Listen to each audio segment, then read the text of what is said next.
Hello students, welcome to a lesson through the virtual training center of the Brihan Mumbai Mahanagar Palika. My name is Shraddha teacher, and in this lockdown period, since we are not able to go to school, children, we will be doing many lessons here online through the virtual class. So come on, let's proceed to our lesson for today. Hello children, let me welcome you all to a lesson through the virtual training center of the Municipal Corporation of Greater Mumbai under the work from home sessions. My name is Shraddha teacher, and today we will be doing a lesson in Standard 7th English. And the name of the lesson, children, is Seeing Eyes Helping Hands. It is a lesson number 1.5 in your textbook, and it is on page number 16. So before you proceed to see this video, you can all pick up your English textbooks and come to page number 16 and follow the lesson along with me. Now children, this lesson is actually a kind of a story, and also it is a kind of a way in which certain skills in English are being developed in you. Now, why is it a kind of a story? Because it has been designed around this particular school called as New Vision High School. Okay. Now, everyone here in New Vision High School is very busy, and the reason is that they have set up a new social work project. All right. And the name of that particular project is Seeing Eyes Helping Hands. All right. Now, whenever you have when you start a social work project, why do you start it with? You start it so that you can help a society. You can make your small contribution towards making the lives of people around you better.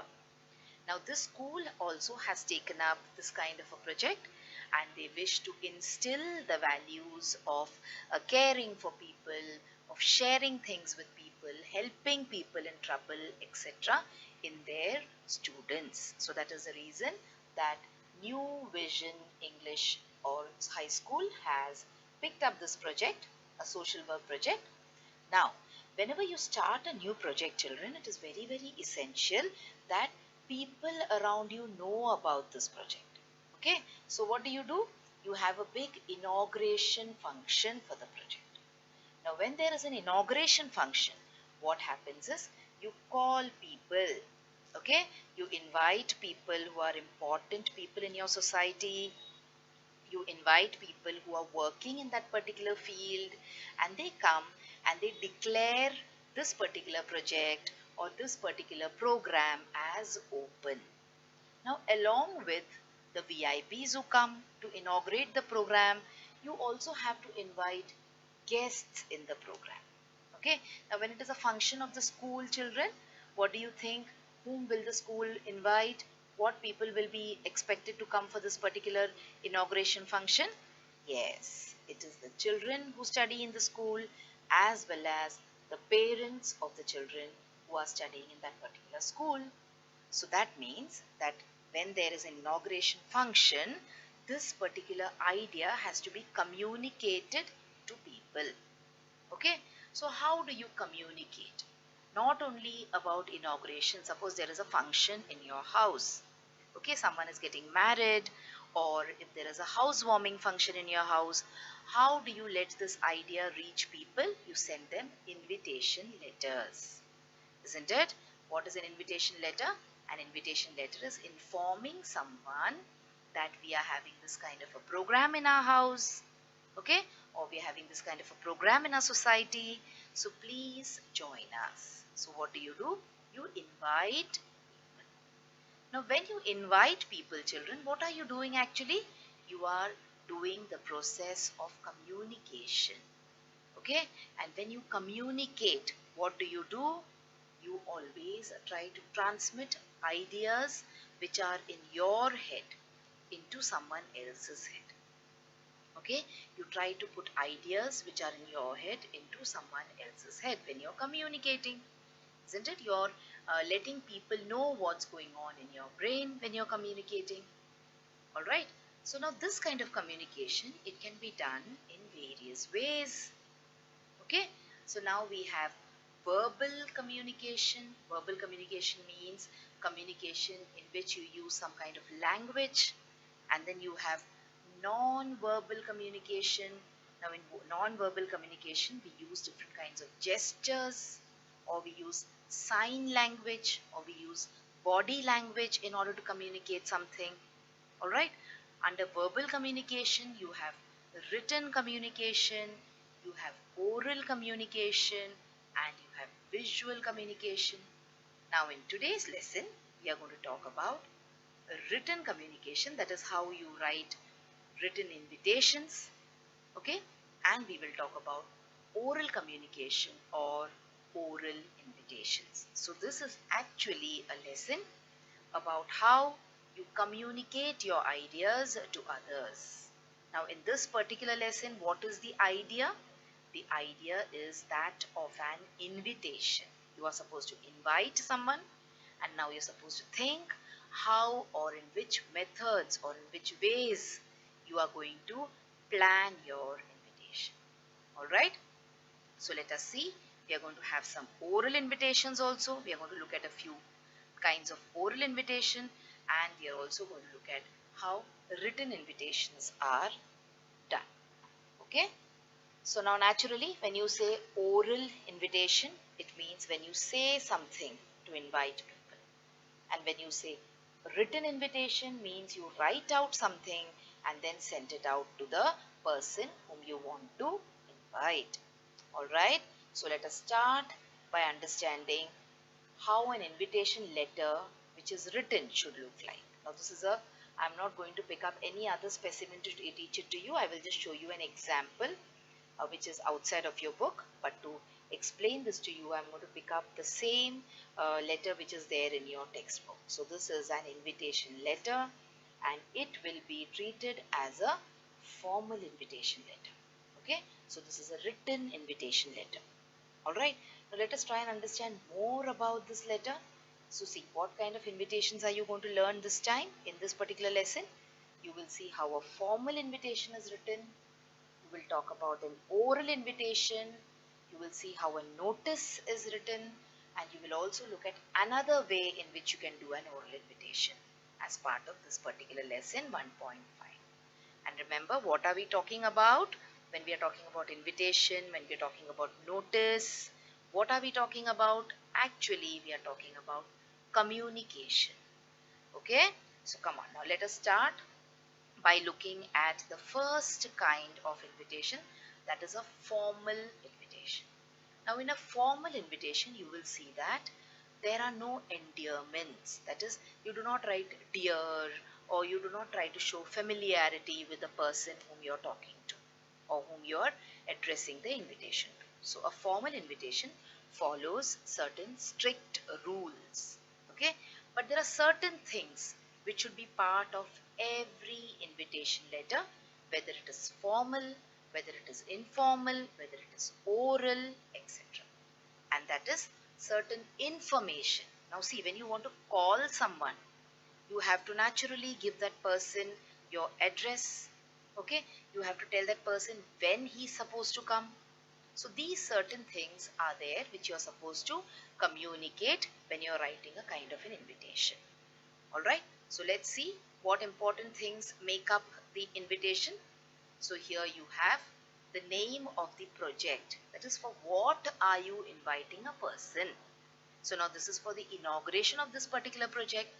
It could be for a wedding, okay, it could be for a housewarming, it could be for the opening of a new store, or the opening of a new office, or any other event. So the event for which you are inviting the person should be clearly mentioned. You could also mention which people are going to be part of this particular function. Okay, who are the chief guests, who are the people who are going to preside over the function, etc. This information is included in a formal invitation. Okay, then the most important things in an invitation are the timing or the date on which these people are supposed to attend this particular function. And last but not the least, the venue. That is, where is this function going to take place, so that people can make arrangements to reach this place on time. So this is how a formal invitation is written. These are the important things which should be mentioned in any invitation, not only a formal invitation. Okay. So this is the example which is there in your book. I have picked up another example. See here. Now this is the opening of a shop. Alright. So Messrs. Shamlal and Sons announce the opening of Galaxy Novelties. Now it is a general store. Okay, it's a shop, which a new place, a new store which they are opening, and they have given you the address, which is a very, very important component of any invitation. So this is the address. Next important thing is that the date is mentioned.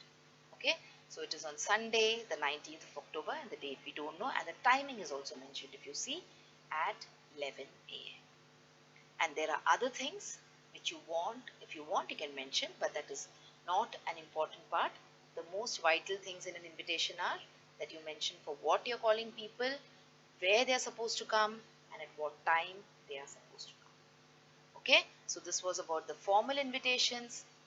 Now let us look at the next kind of formal invitation, which is a notice.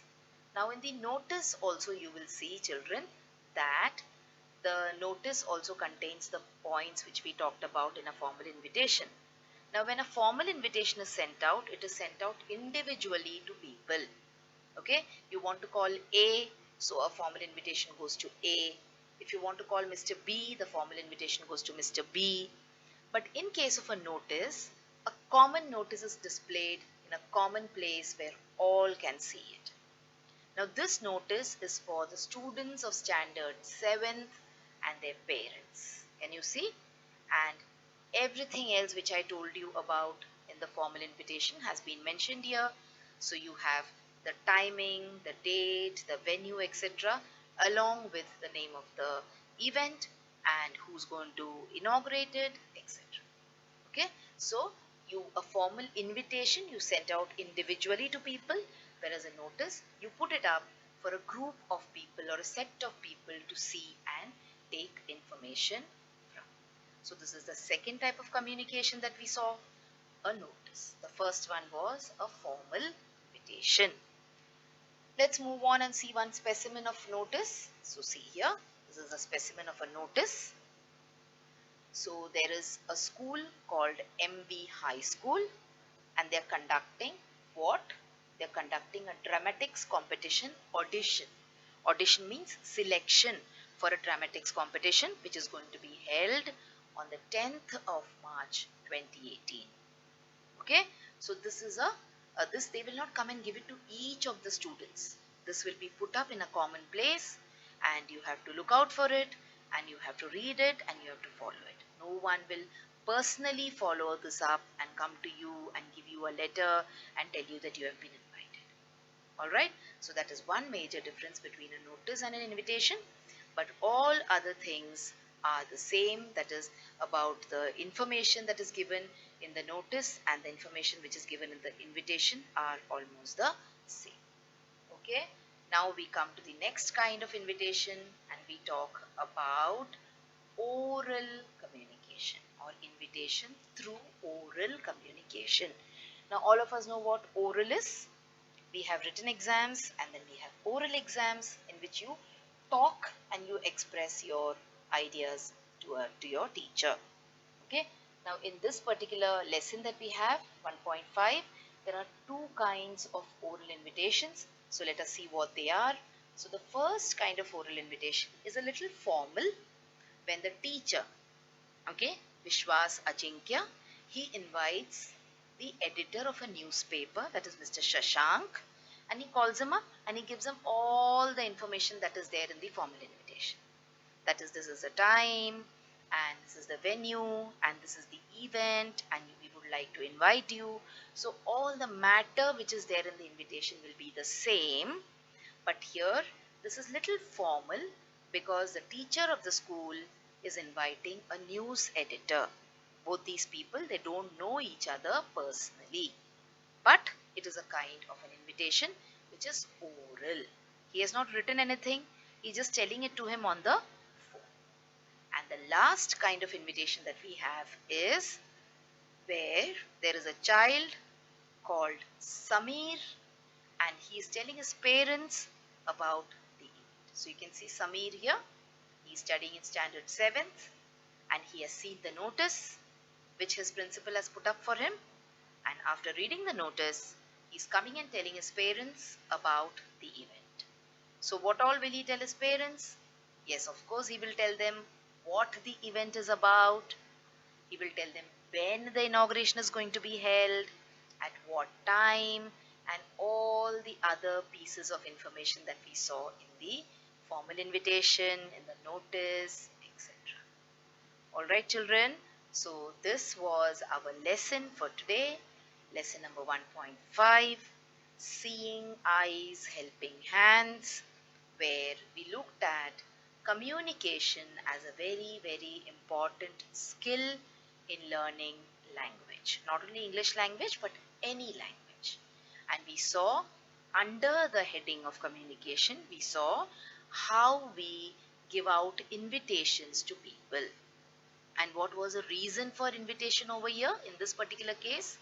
It was a new social work project of a school and there was inauguration of this particular project and how invitations were sent out to the various people regarding this particular project, how the communication was done. Okay children, so hope you understood this part of the lesson. Now we will meet again next time for another lesson in English. So now let me say goodbye to you from the virtual training center of the Brihan Mumbai Mahanagar Palika.